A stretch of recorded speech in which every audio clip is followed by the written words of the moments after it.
Be ready. 5 seconds.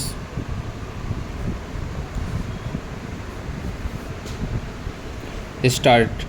A conjoint reading of the aforesaid provisions definitely indicates that in case any vehicle is to be plied on a public place or any other place to make the insurer liable to pay the compensation under the policy of insurance, statutory requirements have to be necessarily fulfilled, and these requirements are more strict in the case of a transport vehicle. Needless to say that requirement of having valid license is a statutory requirement, and absence of valid license is a statutory defense available to the insurance company.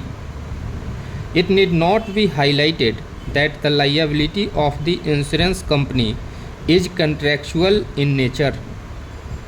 Insurer is only an indemnifier, and his basic liability is on the wrongdoer, that is, the driver. Thereafter, the owner is vicariously liable for wrong committed by his employee/agent. It is only by virtue of the contract of insurance between the owner of the vehicle and the insurance company as per Chapter 9 under Section 147, the insurer is liable to indemnify the owner for third-party risk. The law as developed is that in case of breach of any policy condition, after making payment to the claimant as it is beneficial legislature, the insurer can recover the amount from the owner in case of breach of any policy condition. Under the policy as per the statutory requirements, a vehicle owner is under a statutory obligation to have itself vehicle registered. In a case of transport vehicle, necessity is to have a certificate of fitness under Section 56, without which the vehicle shall not be deemed to be validly registered for the purpose of Section 139, and there is a statutory obligation to have permit in a case of transport vehicle to use the vehicle in public place, whether or not such vehicle is carrying any passenger or goods for the purpose of plying in a place. In case all or any of these statutory requirements noted above is lacking, the insurer can avoid its liability.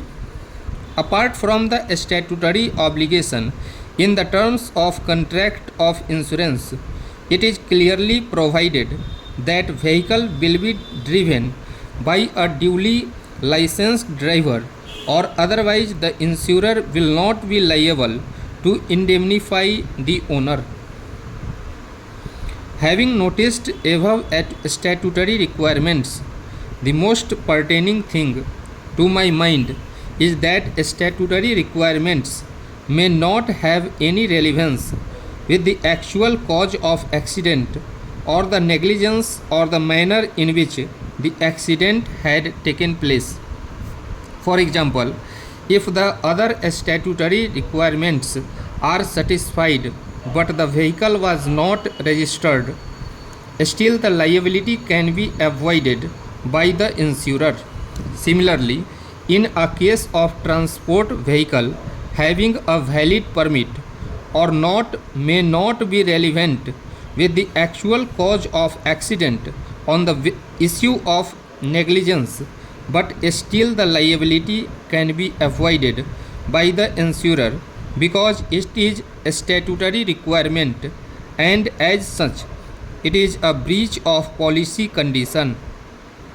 Similarly, there is requirement of fitness certificate in a case of transport vehicle, which is also essential for registration. Stop.